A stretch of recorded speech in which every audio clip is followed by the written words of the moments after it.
El Departamento del Tesoro de Estados Unidos reveló una red de lavado de dinero vinculada a los Chapitos, operada por varias familias de Sinaloa. Durante años, estas familias, entre ellas la de los Núñez, Marín, Favela, Zamudio, facilitaron la producción y distribución de fentanilo y metanfetaminas, así como el ingreso de sus ganancias al sistema financiero formal. A través de negocios legales como desarrollos inmobiliarios y gasolineras, lograron enmascarar sus actividades ilícitas, extendiendo su influencia en Sinaloa, Sonora y Baja California.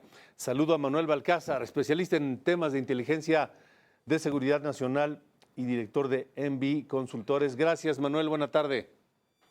Buenas tardes, Alejandro, gracias a ti, un gusto saludarte a ti y al auditorio. ¿Por qué tiene que ser en Estados Unidos donde nos enteremos de esto, cuando además acá sabemos perfectamente qué ocurre? Es decir, no es nuevo, pero nos enteramos oficialmente desde allá. Bueno, me parece que tiene que ver con la tradición de combatir al crimen organizado de una perspectiva integral que tiene Estados Unidos, resultado, me parece a mí, de aquellos años del siglo pasado, donde uno de los principales dolores de cabeza, Al Capone en su momento con la prohibición de alcohol en los años 20 del siglo pasado, solo pudo ser condenado por evasión fiscal justamente. Creo que aprendieron muy bien la lección y la han venido aplicando por décadas. Aquí en México, recordemos que el antecesor de la Unidad de Inteligencia Financiera, dependiente de la Secretaría de Hacienda, Pablo Gómez, pues hoy está en la reforma electoral y antes fue activista social y político. Y vemos entonces que no hay ese profesionalismo y seriedad que es deseable para poder usar estos recursos y estos instrumentos administrativos y de gobierno en contra del crimen organizado. Déjame decirte también, en descargo de la administración actual, que el titular que actualmente está encabezando los esfuerzos de la Unidad de Inteligencia Financiera, pues sí tiene un perfil de investigación y mucha formación en términos de inteligencia, que parece ser prometedor en contra de los grupos criminales, pero como bien señalabas, estas familias tienen muchos años, más de 20, realizando este tipo de operaciones de lavado de dinero, de estructuras financieras, de ingeniería económica para lavar y trasegar las ganancias ilícitas. Y bueno, me parece que desde esa perspectiva, como gobierno, como país, pues hay una desventaja importante, tanto de tiempo como de formación, que nos explicaría por qué tiene que ser Estados Unidos quien señala estas redes de lavado de dinero que están pues financiando las disputas y la operación de los grupos criminales mexicanos. ¿Es solamente eso, esa falta de, pues de concentración y de profesionalismo y de especialización, mejor dicho, para llevar a cabo este tipo de investigaciones, o también hay corrupción? Por supuesto que hay corrupción, este es un punto muy importante y qué bueno que lo preguntas. Y además hay una ventana de discrecionalidad y manejo político en ambos países, pero me parece que está más marcado en México. Sobre todo recordemos que en la administración pasada, 2018 a 2024, pues también se señalaron casos de corrupción de muy alto nivel en la Consejería Jurídica, por ejemplo, de la Presidencia de la República, que usaba las instituciones y es más, también se acusó en su momento a uno de los antiguos titulares de la Unidad de Inteligencia Financiera, Santiago Nieto, de haber hecho un mal uso de estas estructuras de gobierno e incluso haber coaccionado a presuntos indiciados para que pues le dieran dinero, que entra en el supuesto de corrupción. No se comprobó plenamente, pero por supuesto que es un tema que está presente y que explica también por qué a unas empresas en México sí se les investiga, a otras no, y vemos esta alta discrecionalidad que al final termina en corrupción y es aprovechada por los delincuentes. ¿Tenemos alguna idea de qué tamaño es la infiltración del lavado de dinero y dinero sucio en el sistema financiero formal? Porque, hombre, pues a veces uno va a cambiar un cheque y le piden casi las radiografías dentales, ¿no? Y Sí, resulta, claro, y de 3 generaciones atrás, y es imposible, y son montos pues que son de 2 o 3 dígitos, o sea, son cosas que cualquier ciudadano ordinario productivo genera, y uno no se explica cómo estos miles de millones se pueden mover sin que pues levanten sospechas de los bancos, de las autoridades. Recordemos también que el año pasado fue justamente también Estados Unidos, quien sancionó a 3 instituciones financieras mexicanas y les retiró la licencia para hacer operaciones internacionales, generando un impacto en los ahorradores y usuarios legítimos en aras de sancionar a los ilegítimos.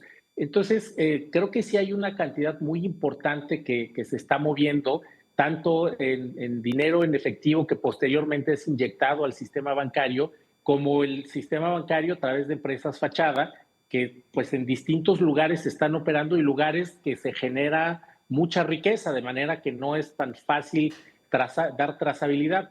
Yo me atrevería a decir con un cálculo muy conservador que estaría entre el 15 y el 20% del monto total del sistema financiero mexicano, las actividades presuntamente relacionadas con crimen organizado, pero podría ser más, me parece, porque son unos volúmenes muy importantes los que se están manejando que permiten financiar pues prácticamente ejércitos de criminales, de convoyes de más de 100 personas con armas largas, cartuchos, drones, explosivos, corromper autoridades, sobornar políticos, participar en redes de robo de hidrocarburo. Entonces sí tiene que ser un monto financiero muy amplio que pueda incluso superar a los presupuestos de algunas entidades federativas, de manera que los responsables de las policías, las fiscalías, pues terminan siendo colaboradores del crimen organizado porque los corrompen. Ahora, esto tiene décadas, Manuel. Estamos platicando con Manuel Balcázar, especialista en inteligencia y seguridad nacional. Tiene décadas esto, Manuel, y parece que no cambia, parece que no mejoramos en nada. Es correcto, son pues años perdidos, me parece a mí, de aprendizaje en términos de cómo se puede combatir al crimen organizado. Y una de las pues conclusiones más contundentes tiene que ver justamente con cerrar el círculo financiero y logístico al que tiene acceso el crimen organizado por la gran cantidad de volumen monetario que mueve. Y el tema aquí tiene que ver con las limitaciones de autoridades, con la corrupción y también con una disposición de varios lugares y segmentos de la sociedad civil para asimilar la cultura criminal como parte del día a día y a partir de ahí, pues beneficiarse ilícitamente de las ganancias. Han habido estudios muy interesantes y ahorita que tú mencionabas esto de años, el primer caso en Sinaloa de una persona sancionada por delitos contra la salud ocurre el siglo pasado, más o menos en 1920, una persona de nombre Omobono Vargas que sembraba marihuana. Y a partir de ahí, déjame decirte también, Sinaloa daba, y México, un uso medicinal a las drogas, después se le da un enfoque policial y se identifica que es una fuente de ganancia ilícita donde no se persigue a los criminales. Ay, se nos interrumpió la comunicación con Manuel. Sí. Pues Manuel, no sé hasta cuándo vamos a seguir hablando de esto porque francamente pareciera una rueda de la fortuna en donde damos vuelta y llegamos al mismo punto y es un cuento de nunca acabar. Sí, me parece a mí que lamentablemente nos esperaría una década todavía de este tipo de sanciones, sobre todo porque son procesos que se han formado a lo largo de los años, decíamos más de 20 estas empresas que hoy sabemos están sancionadas por el Departamento del Tesoro, y tendríamos que pensar en acciones operativas, tácticas, estratégicas e incluso reprogramar culturalmente a muchos de los beneficiarios donde están equipos de fútbol, de actividades deportivas, están grupos musicales. Recordemos también que el año pasado se retiraron la visa a varios intérpretes por justamente hacer alusión a actividades relacionadas con el crimen organizado y terrorismo para Estados Unidos justamente a partir de hace un año.